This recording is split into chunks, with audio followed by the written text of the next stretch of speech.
সম্মানের জীবন চাইও, আর সম্মানের জীবন যদি চাইতে হয় ভালো করে লিখে রাখি ওরে যুবক, ডাক্তার হইয়াও জীবনভর সম্মানের চেয়ারে থাকবি, মরিয়া গেলে মানুষ বুকের সাথে লাগাইয়া শ্রদ্ধার সাথে স্মরণ করবে। তো ফাতেমা রাদিয়াল্লাহু তাআলা আনহা, নবীজির কলিজা ফাতেমা রাদিয়াল্লাহু আনহা, আব্বা জান এত সুন্দর একটা মজলিস, আপনি আমারে কত আদর করেন, আমি কি একটু শরীক হব না? মন্তব্য করে বলে, করো মা। ফাতেমা রাদিয়াল্লাহু আনহা মন্তব্য করতেছেন। ও পর্দার আড়ালের আম্মা জানেরা, ভালো করে মনে রাখেন, ফাতেমা রাদিয়াল্লাহু আনহা বলেন, ইয়া রাসূলুল্লাহ, এই মন্তব্য থেকে আমারও মন্তব্য আসছে ভিন্ন। বলে কি?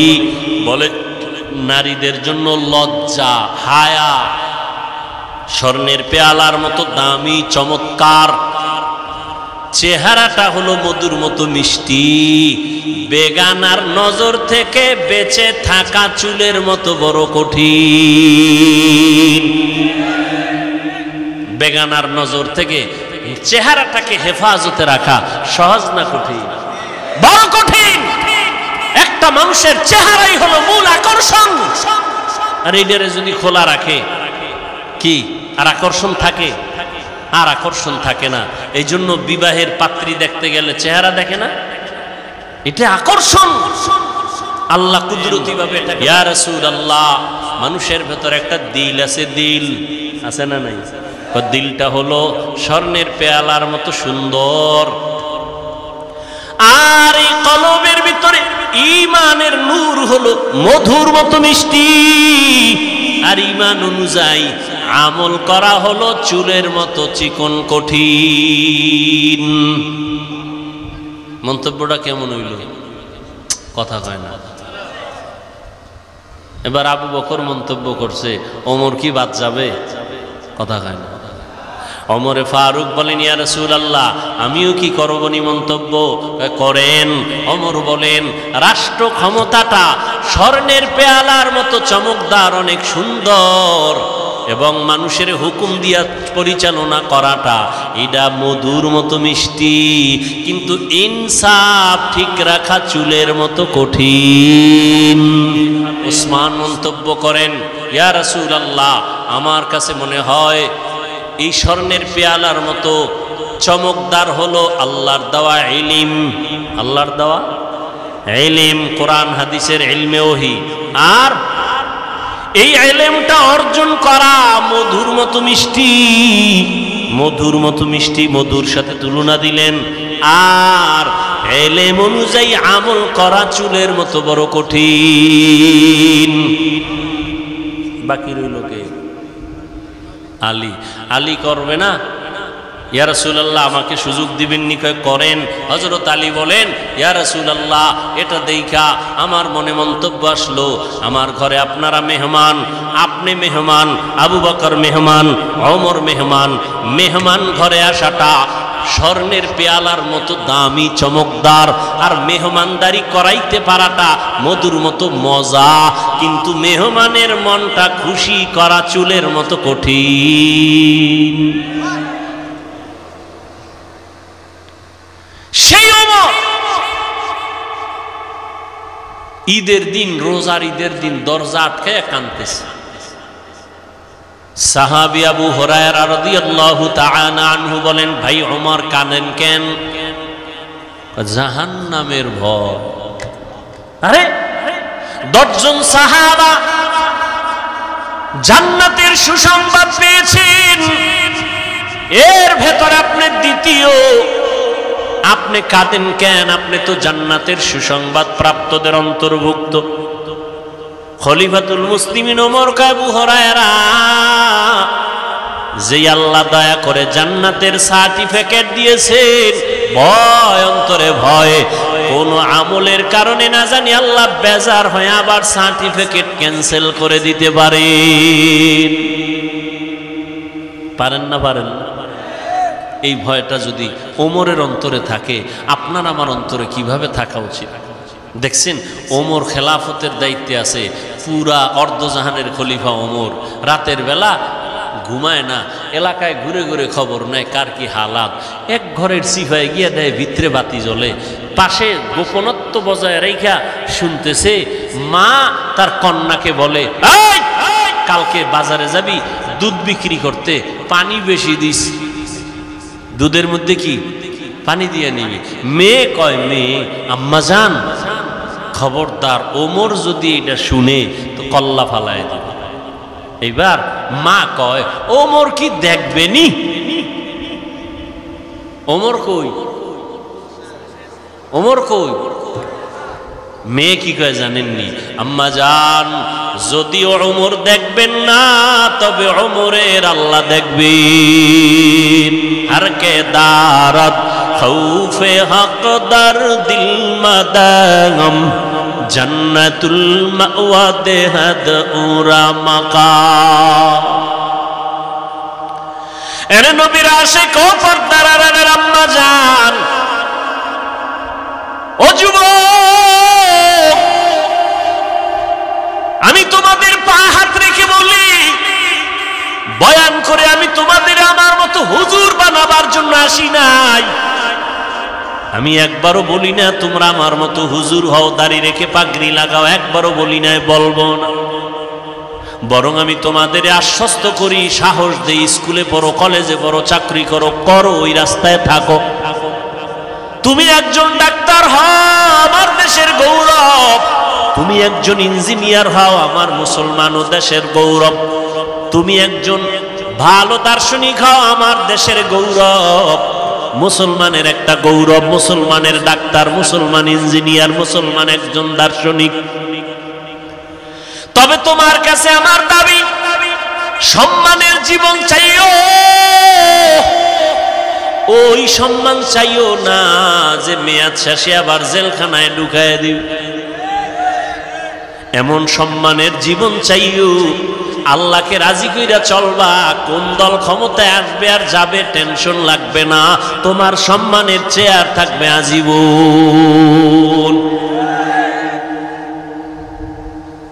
সম্মানের জীবন চাইও, আর সম্মানের জীবন যদি চাইতে হয় ভালো করে লিখে রাখি, ওরে যুবক, ডাক্তার হইয়াও জীবনভর সম্মানের চেয়ারে থাকবি। মরিয়া গেলে মানুষ বুকের সাথে লাগাইয়া শ্রদ্ধার সাথে স্মরণ করবে, দোয়া করবে। ইঞ্জিনিয়ার হলেও সম্মান যাবে না, ডাক্তার হলেও সম্মান যাবে না, ডক্টর হলেও সম্মান যাবে না। দুইটা পুঁজি ঠিক রাইখা ডাক্তারি ভরো, দুই পুঁজি ঠিক রাইখা তুমি ইঞ্জিনিয়ার হও। প্রথম পুঁজি শরীরের সুস্থতা, দ্বিতীয় পুঁজি সুন্দর চরিত্র।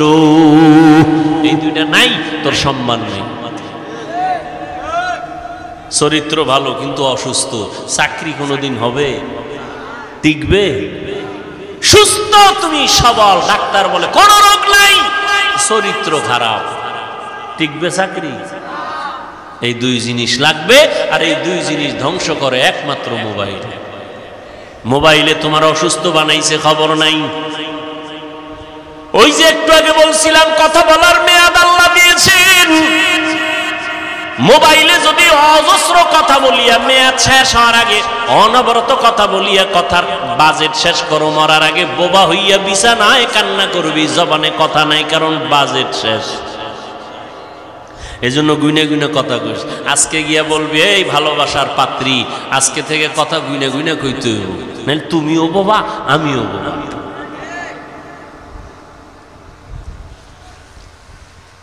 গুইনে গুইনে কথা বলবা, সাবধান, অনর্থক কথা বলা যাবে না।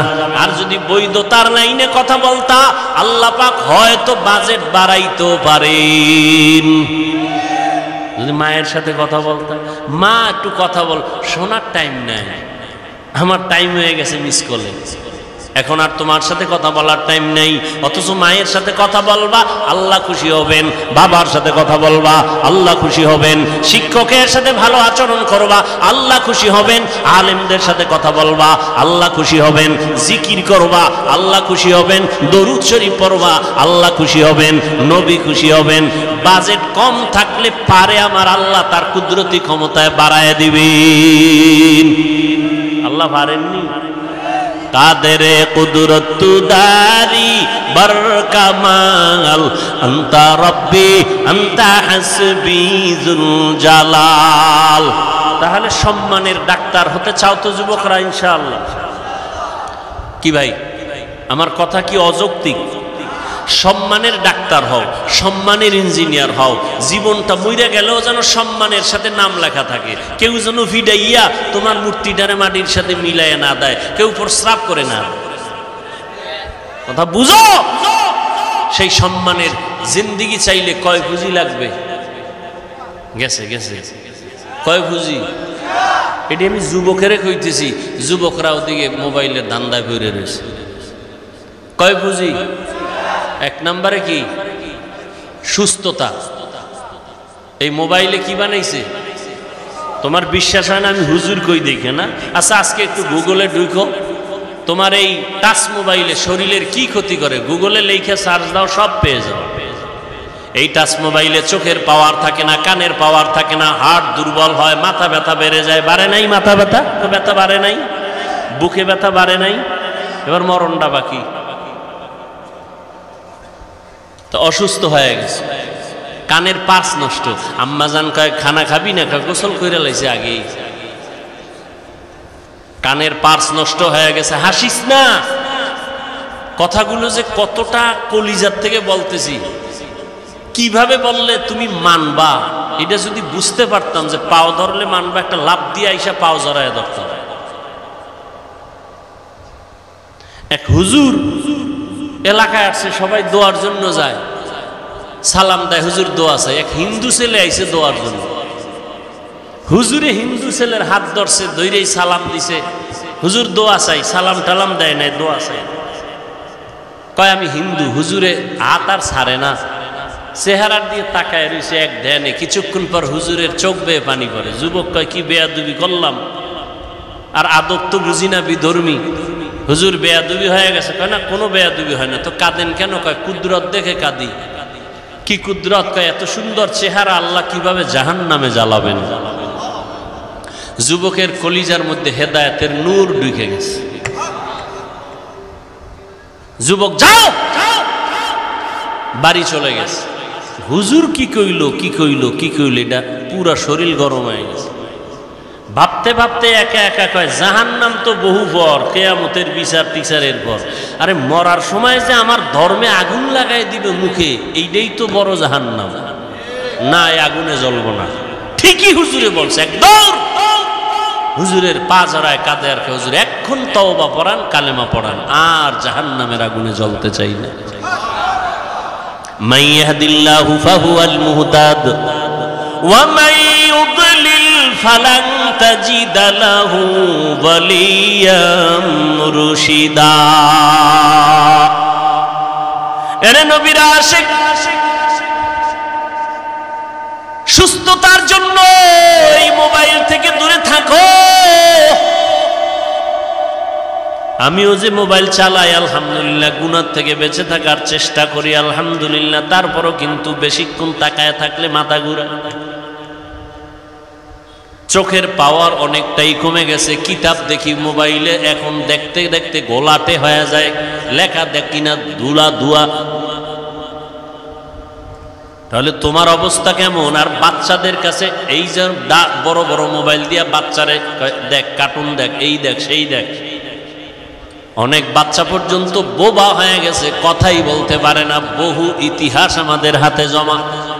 বাবায় কান্দে, হুজুর একটু তদবির করে দেন, সন্তান কথাই বলে না। আগে বলতো নি, বলতো, এখন বলে না। মোবাইল দিয়া এই মোবাইলের উপরে পড়ে রাখছে, সারা জিন্দেগি শেষ এই বাচ্চাটা। একদল তো মোবাইল দেখে গেমস খেলতে খেলতে এখন রাস্তায় উলঙ্গ পাগল হয়ে ঘুরে, গেমস খেলে পাগল। যুবকরা বল, আমার একজনে বলছে সত্য নি, গেমস খেলে পাগল হয়েছে যুবক, সত্য নি। কি গেমস জানি এটা? তোরাও খেলতেছো না? তো পাগল হওয়ার ডেটটা কবে?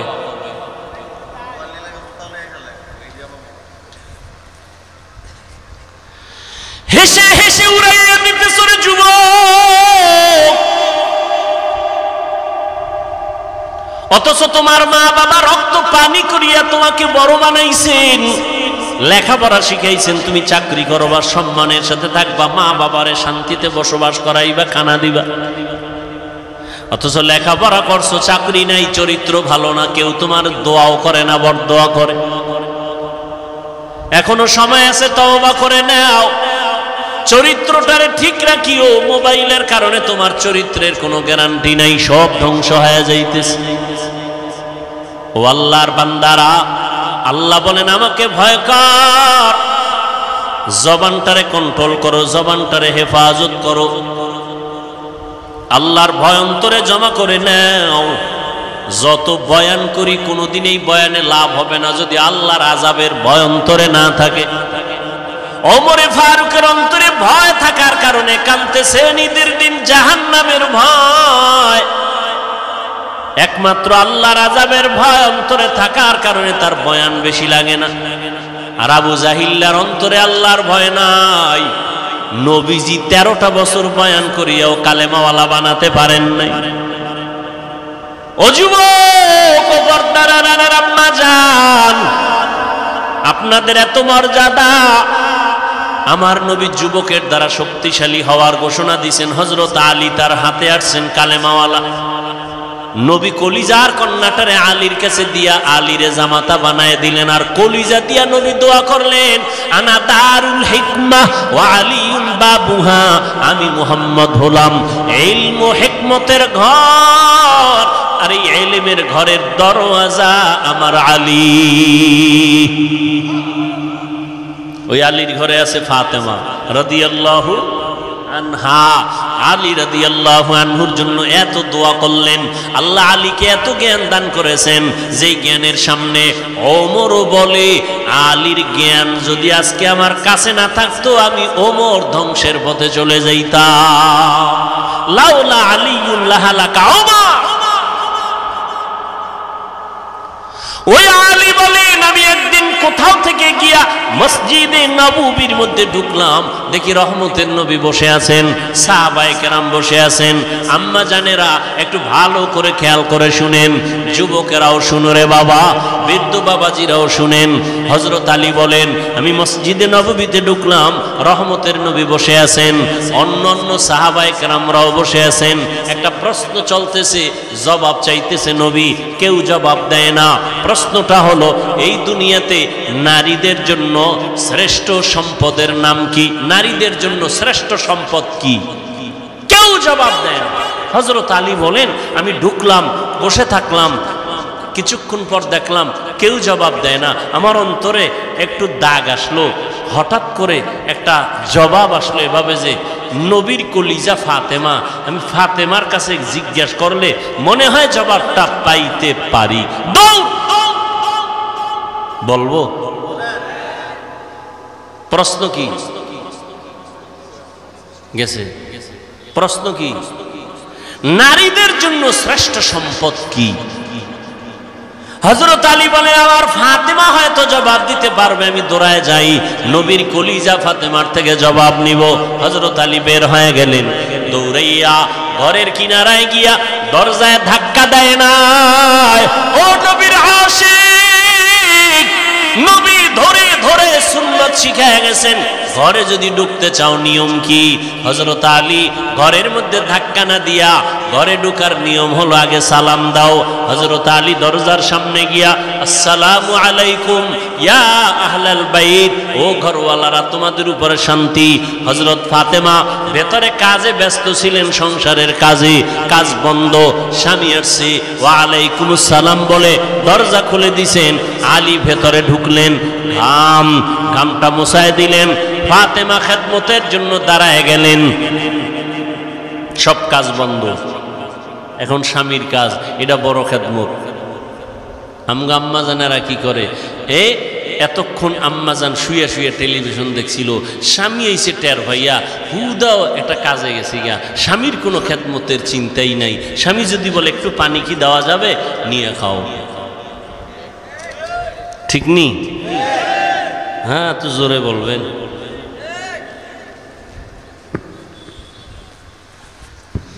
হায় হায় হায়, ফাতেমা ফাতেমা রাদিয়াল্লাহু তাআলা আনহা স্বামীর খেদমতে নিয়োজিত হয়ে গেছেন, এখন আর কোনো কাজ হবে না। এবার হাল পুরসি জিজ্ঞাসা করেন, কেমন আছেন, কোথা থেকে আসছেন, খাইছেননি কিছু, এত ঘাম কেন? রহমতের নবীর দরবার থেকে আসছি। আব্বাজান কেমন আছেন? আলহামদুলিল্লাহ ভালো, তবে একটু পেরেশানি দেখলাম। কি পেরেশানি? একটা প্রশ্ন করলেন, নারীদের জন্য শ্রেষ্ঠ সম্পদের নাম কি, শ্রেষ্ঠ গুণের নাম কি? কেউ জবাব দেয় না। আমার অন্তর বলে ফাতেমা তুমি পারবা। এবার বলে আলী আপনি যদি দোয়া করেন, আমার আব্বাজানের নেক দোয়া থাকলে আমি জবাব দিতে পারবো।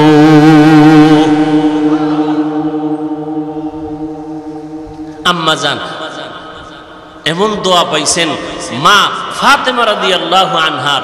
এবার আল্লাহর রসুলের মেয়ে জবাব দিছেন, শুনবেন না আরেকটু দোয়ার দিকে আগায় যাব? নবীজি একটু মন খারাপ লাগলেই ফাতেমার বাড়ি গিয়ে হাজির। কোথাও যাইবে, শেষে ফাতেমার বাড়ি যায়, এরপরে যায় বিদায় নিয়ে আসবেন, ফাতেমার ঘরে আগে আসেন, এরপরে অন্যদিকে যান। ওখানে আরো কলিজার দুইটা সন্তান আছে, হাসান হোসাইন। নামগুলো একটু ভালো করে বললেন। একজনের নাম রাজ্জাক। রাজ্জাক তো আল্লাহ, বান্দা কোনো রাজ্জাক না, বান্দা হলো আব্দুর রাজ্জাক। হ্যাঁ, সুন্দর করে নামগুলো বলবেন, বরকত হবে। নামের একটা বরকত আছে। অনেক মা বাবা আছে সন্তানের নামকে বাজে আঁকা বাঁকা করে ডাকে, উচিত না। মা বাবা ভালোভাবে ডাকবে তো অন্যেরাও ভালোভাবে ডাকবে।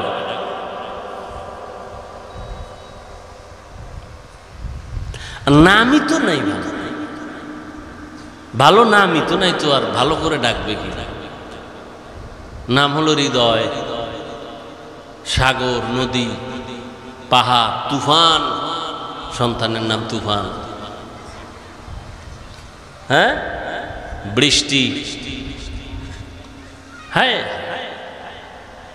দুনিয়াতে ঠাড়া পড়া নাম আর হয় না, খুঁজে ডিল নিয়েছে। অথচ সারা দুনিয়ার কোন বিধর্মীর ঘরে ইসলামের একটা নাম আছে, রহিমা, আব্দুর রহমান। বেঈমানের নাম আমগো রাখতে হবে? আমরা এতটাই দুর্বল কেন, এত ঠেকা কেন? আল্লাহর কোরআনে ইসলামের নামের অভাব, আফসোস। অথচ রসুল সহিহ হাদিসে বলেন কিয়ামতের দিন শুধু নামের বরকতেও অনেকে জান্নাতে চলে যাবে।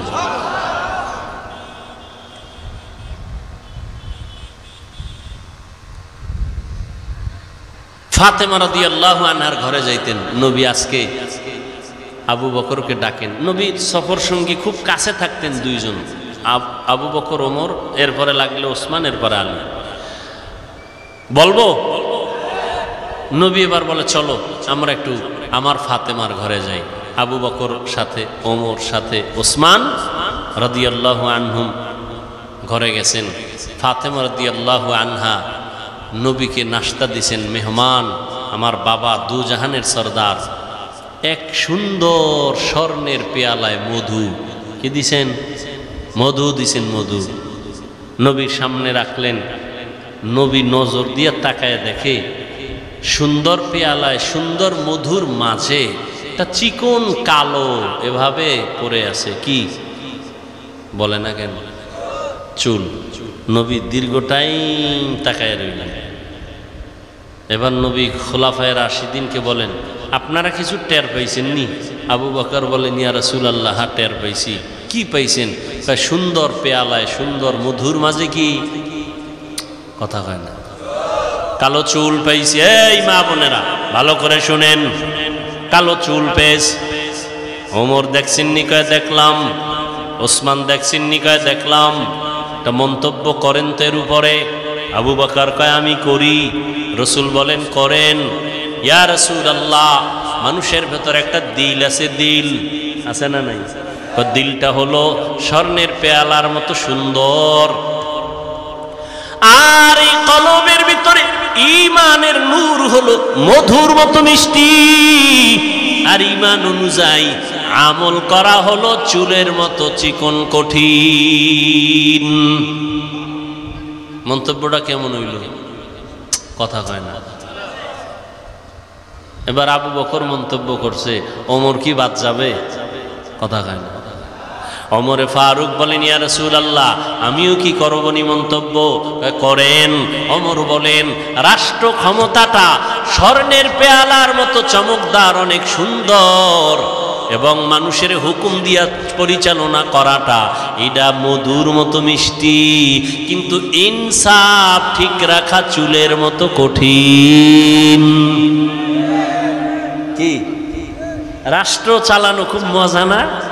যে উঠে খায় আমার আব্বার, আর নামতাম না, এই চেয়ারের কোনো মেয়াদ নাই। কথা কয় না। এটা আমার ভাইয়ের বাপ দাদার, এই চেয়ার আর ছাড়বো না। এবার জনগণের কয় উডো আর বউ, এটা কত মজা, কয় মধুর মতো মজা। ওমর কয় ইনসাফ ঠিক রাইখা বিচার চালানো এটা চুলের মতো কঠিন। ইনসাফ, অন্যায় করলে ছেলেরও যেই শাস্তি হবে, অন্যের সেই শাস্তি হবে। ছেলে বলে ক্ষমার কোনো সুযোগ নাই। অন্যায়কে অন্যায় বলতে হবে, অপরাধীকে অপরাধী সাব্যস্ত করে বিচারের আওতায় নিতে হবে।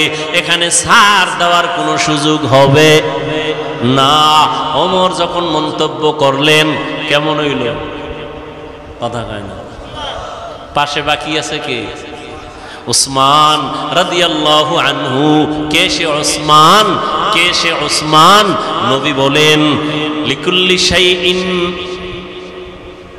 লিকুল্লি নবিয়্যিন রফিকুন ওয়া বাদি, লিকুল্লি নবিয়্যিন রফিকুন অফিল জান্নাতি অবাদি ফিল জান্নাতি ওসমানা। সমস্ত নবীদের একজন জান্নাতে বন্ধু হবে, আমি মুহাম্মদের বন্ধু হবে জান্নাতে আমার ওসমান। নবীজির কয় মেয়ে জানেননি? কথা কন, বলেন।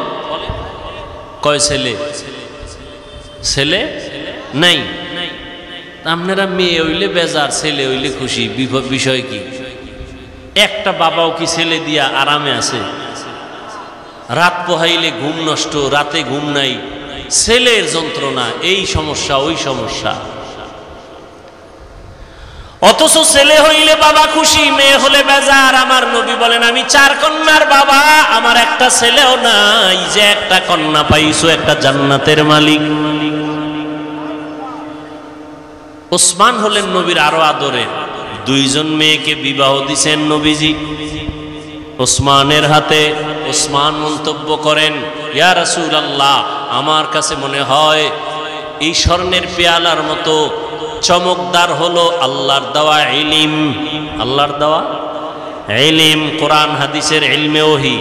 আর এই ইলমটা অর্জন করা মধুর মতো মিষ্টি, মধুর মতো মিষ্টি। মধুর সাথে তুলনা দিলেন।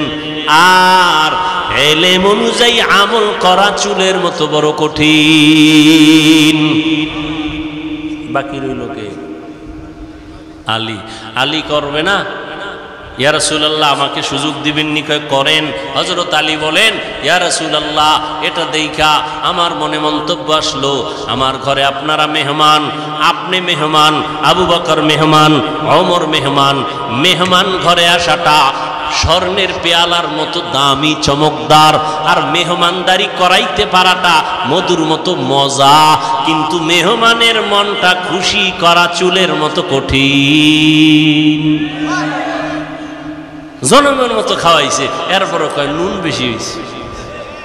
ঠিক নেই, আমারে ঠিক মতো দেয় নাই, অমুকটা তরকারির মধ্যে ঝাল বেশি। না না না, নবী বলেন, খানার মধ্যে দোষ ত্রুটি তালাশ করিও না, প্রশংসা করো, আলহামদুলিল্লাহ অনেক ভালো খাওয়াইছেন। খুশি হইলে আর একবার খাওয়ার সুযোগ আছে না নাই? ভাইরা আমার, বাকি রয়েছে এবার পাশে কে? ওমা, কথা হয় না। ফাতেমা রাদিয়াল্লাহু তাআলা আনহা, নবীজির কলিজা ফাতেমা রাদিয়াল্লাহু আনহা। আব্বা জান, এত সুন্দর একটা মজলিস, আপনি আমারে কত আদর করেন, আমি কি একটু শরীক হব না? মন্তব্য করে বলে, করো মা। ফাতেমা রাদিয়াল্লাহু আনহা মন্তব্য করতেছেন। ও পর্দার আড়ালের আম্মা জানেরা, ভালো করে মনে রাখেন, ফাতেমা রাদিয়াল্লাহু আনহা বলেন, ইয়া রাসূলুল্লাহ, এই মন্তব্য থেকে আমারও মন্তব্য আসছে ভিন্ন। বলে কি? বলে নারীদের জন্য লজ্জা, হায়া স্বর্ণের পেয়ালার মতো দামি, চমৎকার। চেহারাটা হলো মধুর মতো মিষ্টি। বেগানার নজর থেকে বেঁচে থাকা চুলের মতো বড় কঠিন। বেগানার নজর থেকে চেহারাটাকে হেফাজতে রাখা সহজ না কঠিন? বড় কঠিন। একটা মানুষের চেহারাই হলো মূল আকর্ষণ। আর এটারে যদি খোলা রাখে কি আর আকর্ষণ থাকে? আর আকর্ষণ থাকে না। এই জন্য বিবাহের পাত্রী দেখতে গেলে চেহারা দেখে না, এটা আকর্ষণ। আল্লাহ কুদরতি ভাবে এটাকে বানায় দিয়ে দিয়েছেন, আকর্ষণ লাগায়। ফাতেমা রাদিয়াল্লাহু আনহা মন্তব্য করলেন, এর মধ্যে মজা লাগিয়ে গেছে। এত সুন্দর মজলিসটা, নবীজি যেখানে হাজির, খুব মজা হইতেছে। আল্লাহ রে জিবরাইল কয়, আল্লাহ আমার একটু অনুমতি দিবেননি, আমি যাই? হ্যাঁ, আমার একটু মজা লাগে, আল্লাহ অনুমতি দিবেননি? জিবরাইল কয়, যাও। আল্লাহ কয়, চলে যাও। জিবরাইল রহমতের নবীর দরবারে এসে হাজির। সালাম। এত সুন্দর মজলিস দেখে নবী, আমি সইতে পারি না, আমি আসছি, আমাকে একটু অনুমতি দিবেননি, আমি একটা মন্তব্য করব। আল্লাহর নবীকে করেন। জিবরাইল আমিন মন্তব্য করেন, ইয়া রাসূলুল্লাহ, আল্লাহর পথটা, আল্লাহর রাস্তাটা এই পেয়ালার মতো, স্বর্ণের মতো চমকদার। মাদ্রাসায় যাওয়াটার রাস্তা কত সুন্দর, মসজিদের রাস্তা কত সুন্দর, দিনের পথ কত সুন্দর। আর এই পথে খরচ করা, এটা মধুর মতো মজা। আল্লাহর রাস্তায় খরচ যারা কইরা মজা পাইছে, এরা জীবন দিতে চায়, ঠিক নেই? টাকা পয়সা দেয়, জীবন দেয়, এতে মজা। রাসূলের একজন সাহাবিয়া, পুরুষ না নারী, একজন সাহাবিয়া, রহমতের নবী ঘোষণা করেছেন, যুদ্ধের দামামা বেজেছে, তোমরা প্রস্তুতি নাও, আমরা যুদ্ধের ময়দানে যাব। সাহাবিয়া, তার স্বামী যুদ্ধের ময়দানে বহু আগেই চলে গেছে, শহীদ হয়ে গেছে। এখন তার কোলে একটা শিশু বাচ্চা ছাড়া আর কিছুই নাই। শিশু বাচ্চাটারে কোলে নিয়ে কাঁদে, ও আল্লাহ, আমি যুদ্ধের ময়দানে, নবী আমারে বোধহয় নিবে না, কিন্তু নবীর ডাকে আমি কেমনে সাড়া দেই? বাচ্চাটারে কোলে নিয়া সাহাবিয়া, নবীর সাহাবিয়া মহিলা নবীর দরবারে হাজির হইয়া বলেন, ইয়া রাসূলুল্লাহ, আমার বাচ্চাটা আমি যুদ্ধের ময়দানে অক্ষ করে দিলাম, আমার স্বামী তো আগেই চলে গেছেন, আমাকে নিলে তো খুশি, বাচ্চাটা দিয়া দিলাম। রহমতের নবী বলেন, ও মা, তোমার বাচ্চা যুদ্ধের ময়দানে দিলে কি লাভ হবে? আল্লাহর বান্দি কাঁদে আর কয়, ও পয়গম্বর, বেঈমানের পক্ষ থেকে যখন তীর ধনুক আসবে, আমার বাচ্চাটারে ঢাল বানায় দিবেন, আর আমার বাচ্চার শরীরের মধ্যে দুশমনের তীরের আঘাতগুলো লাগবে, আমার এই আঘাতগুলো বাচ্চা সহ্য করবে, আর সাহাবী নিরাপত্তা লাভ করবে। কিয়ামতের ময়দানে আল্লাহ আমাকে শাহাদাতের বরকতে জান্নাত দিয়ে দিবে। আল্লাহর রাস্তায়, আল্লাহর রাস্তাটা পেয়ালার মতো স্বচ্ছ, বড় বরকতময়, সুন্দর। খরচ করা হলো মধুর মতো মজা, কিন্তু এই রাস্তায় খরচ কইরা অহংকার মুক্ত হইয়া ঠিক থাকা বড় চুলের মতো কঠিন। মাদ্রাসায় দান কইরা কয়, আমার নাম লেখো, আমি দানবীর, আমারে চিনেননি, এই মাদ্রাসা আমি উড়াইয়া দিছি, মসজিদ আমার, তুমি দিছো। আল্লাহ কিয়ামতে কানে ধইরা কইব, দুনিয়ায় দিছো, দুনিয়ায় পেয়ে গেছো, আখিরাতে খালি যাও। আল্লাহ জিবরাইলের ওহী নাজিল কইরা কয়, জিবরাইল, তুমি গেলা, আমি আল্লাহরে বাদ রাইখা তোমাকে কি ভাল লাগেনি? আমারও অন্তর চাইতেছে, কুদরতি অন্তর, আমি আমিও একটা রহমতের নবীর সাথে সাথে একটা মন্তব্য করি মধু দিয়া। এইবার কয় আল্লাহ করেন। ও জিবরাইল নবীরে জানায় দাও। আমিও মন্তব্য করে দিলাম, জান্নাত মুমিনের স্থায়ী শান্তির ঠিকানাটা এই স্বর্ণের পেয়ালার মতো চমকদার। আর ওই জান্নাতের নেয়ামতগুলো হবে, জান্নাতের নেয়ামতগুলো হবে একমাত্র মধুর মতো মজা। কিন্তু জান্নাতে ঢুকতে গিয়া পুলসিরাত পার হওয়া চুলের মতো কঠিন। আল্লাহ মন্তব্য করে দিলেন পুলসিরাত পার হওয়া বড় কঠিন। রহমতের নবী বলেন আমারটাও তো বাদ রয়ে গেল, আমিও মন্তব্য করে ফেললাম। আল্লাহর মারেফতটা হলো এটা চমকদার স্বর্ণের পেয়ালার মতো দামি, আর মারেফত অর্জন করা মধুর মতো মজা। কিন্তু আল্লাহর মারেফতের উপরে মজবুত হইয়া আল্লাহর মারেফতের রাস্তায় চলা হলো চুলের মতো কঠিন। আল্লাহর নবীও পুলসিরাতের ভয় চোখের পানি ছেড়ে কান্না করতেন। ও নবীর উম্মতেরা, এলেম অর্জন করা সহজ, আমল করা বড় কঠিন। ঈমান আনা সহজ, ঈমানের উপরে মজবুত হইয়া চলা বড় কঠিন। ও আল্লাহর বান্দিরা, চেহারাটা সুন্দর হয়েছে, লজ্জা আছে ঠিকই, কিন্তু পর্দা রক্ষা করা, বেগানার থেকে নিজেরে বাঁচায় রাখা কঠিন। প্রশ্নের জবাব চাইছিল নারীদের শ্রেষ্ঠ গুণ কোনটা, শ্রেষ্ঠ সম্পদ কোনটা। ফাতেমা রাদিয়াল্লাহু আনহা বলেন নারীদের শ্রেষ্ঠ গুণ হলো বেগানার নজর থেকে নিজেকে হেফাজতে রাখা, এটা নারীদের বড় শ্রেষ্ঠ গুণ। ও পর্দার আড়ালের আম্মা জান, আল্লাহ পাক লজ্জাও দিলেন, চেহারাটাও সুন্দর বানাইলেন। বেগানার থেকে নিজেকে বাঁচায় রাখা বড় কঠিন হয়ে গেল।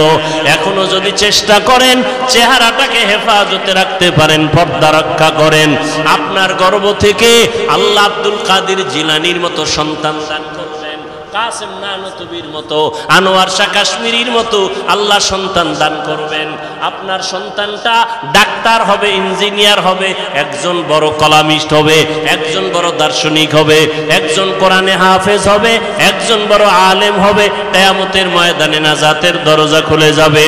ও যুবক বাবারা, আল্লাহ পাক রব্বুল আলামিন এমন সুন্দর চেহারা দিয়ে বানাইলেন, এমন আল্লাহ পাক দুনিয়াতে সুন্দর হায়াত দিলেন। ওই হায়াতটা ঠিক রাইখা চলার চেষ্টা করো। পেছনে যত অপরাধ করেছো মনেরে বুঝাও রে মন। রহমতের নবী আমার যুবকদের জন্য সুসংবাদ দিয়েছেন। আমি কি যুবক হইয়া নবীর সেই সুসংবাদের কাতারে আসিনি? আমার দ্বারা দিনের উপকার কোনো হইল নি, না ক্ষতি হইল? একটু চিন্তা করিয়া এখনো সময় আছে, তওবা করে নাও। আর আল্লাহকে বলো, আল্লাহ আমার মতো কত যুবক আমার চোখের সামনে স্কুলে পড়ে, কলেজে পড়ে, নামাজ পড়ে, নবীর তরিকা মানিয়ে চলে, মা বাবার বিরোধিতা করে না, আমি কেন পারবো না? ও যুবক বাবারা, স্কুল কলেজে পড়িয়া এখনো তুমি পারো, তওবা করে নাও। তোমার মতো যুবক স্কুল কলেজে পড়ে, চাকরি করে, ব্যবসা করে, নামাজ ছাড়ে না, তুমি কেন পারবা না রে বাবা? এখনো সময় আছে, তওবা করে নাও। ও মা বোনেরা, আপনারাও তওবা করেন। জীবনে বেপরদায় চলবেন না, বেগানার নজর নিজের উপরে নিয়ে আপনার জীবনটাকে ধ্বংস করবেন না। আপনি আল্লাহর মোহাব্বত নিয়ে সন্তানগুলোকে একটা আদর্শ সন্তান বানায় যাবেন, আদর্শ সন্তান, চরিত্রের সন্তান রেখে যাবেন। আল্লাহর কোরআন পড়াবেন। সন্তান ডাক্তার হইয়াও আপনাকে দোয়া করতে ভুলবে না, ইঞ্জিনিয়ার হইয়াও মা বাবাকে দোয়া করতে ভুলবে না। ও বাবাজিরা, আপনারাও তওবা করেন, আর জীবনে নামাজ ছাড়বেন না, বেপরদায় চলবেন না, সন্তানগুলোকে আদর্শওয়ালা বানাবেন, নামাজি বানাবেন। ও যুবক বাবারা, এখনো সময় আছে, তওবা করে নাও। আল্লাহকে ডেকে বলো, হে মালিক, জাহান্নামের ভয় অন্তরে ঢুকায়া দাও। জীবনে তো কত নামাজ ছাড়লাম, বেপরদায় চললাম, কত মানুষের হক নষ্ট করলাম। আজকে থেকে আর নামাজ ছাড়বো না, বেপরদায় চলবো না, মা বাবাকে কষ্ট দিব না, নবীর তরিকার বাহিরে চলবো না। ও আল্লাহ, তুমি আমার তওবা কবুল করে নাও। আমার নবী, যার কোনো গুনাহ নাই, সে নবী যদি জাহান্নামের ভয় উম্মতের জন্য কান্না করেন, তোমার আমার কি পরিমাণ কান্না করা দরকার। কোরআন হাদিসকে মিথ্যা মনে করিও না। লক্ষ লক্ষ নবী পয়গম্বরেরা জাহান্নামের ভয়ের বয়ান করেছেন, মিথ্যা মনে করিও না। আলেম ওলামারা জাহান্নামের ভয়ে বয়ান করিয়া গুনাহ থেকে বাঁচাবার জন্য চেষ্টা করেছেন, মিথ্যা মনে করিও না। এখন থেকে তওবা করো, মনেরে বুঝাও লক্ষ লক্ষ নবীরা মিথ্যাবাদী হতে পারেন না, লক্ষ লক্ষ আম্বিয়ায়ে কেরাম সাহাবায়ে কেরাম মিথ্যা হতে পারে না, লক্ষ কোটি ওলামায়ে কেরাম মিথ্যা বলতে পারেন না। আল্লাহর কোরআন এখনো সত্য কেউ ভুল বের করতে পারে নাই। অতএব কোরআন সত্য, গুনাহগার হইয়া কবরে গেলে জাহান্নামে যেতে হবে, তাও সত্য। এই কথা অন্তরে নিয়া মনে মনে তওবা করো আর আল্লাহকে বলো, আল্লাহ আজকে থেকে দাড়ি আর কাটবো না, বেপরদায় চলবো না, মা বাবাকে আর কোনোদিন কষ্ট দিব না, ওলামায়ে কেরামের পরামর্শ নিয়ে চলবো। তওবা করার মতো যদি অন্তর তৈরি হয়, খাঁটি তওবার নিয়ত যাদের আছে, দুটো হাত আমার আল্লাহকে দেখায় দাও। আয় আল্লাহ, আমাদের হাতগুলো কবুল করে নেন, তওবা কবুল করে নেন, তওবার উপরে মজবুত হইয়া চলার মতো তৌফিক দান করেন, আমিন। আলহামদুলিল্লাহি রাব্বিল আলামিন, ওয়াসসালাতু ওয়াসসালামু আলা সাইয়্যিদিল আমবিয়াই ওয়াল মুরসালিন ওয়া আলা আলিহি ওয়া আসহাবিহি আজমাইন। ইয়া আরহামার রাহিমিন, ইয়া আরহামার রাহিমিন, ইয়া আরহামার রাহিমিন। রব্বিরহামহুমা কামা রাব্বায়ানি সগীরা। আল্লাহুম্মা ইন্নাকা আফুউন কারীম তুহিব্বুল আফওয়া ফা'ফু আন্না। আল্লাহুম্মা ইন্না নাসআলুকা রিযাকা ওয়াল জান্নাহ ওয়া নাউযু বিকা মিন সাখাতিকা ওয়ান নার। ও দয়ার মালিক, গুনাহের বোঝা নিয়ে হাত তুলেছি, মেহেরবানি করে আমাদের জীবনের সব গুনাহগুলো মাফ করে দেন আল্লাহ।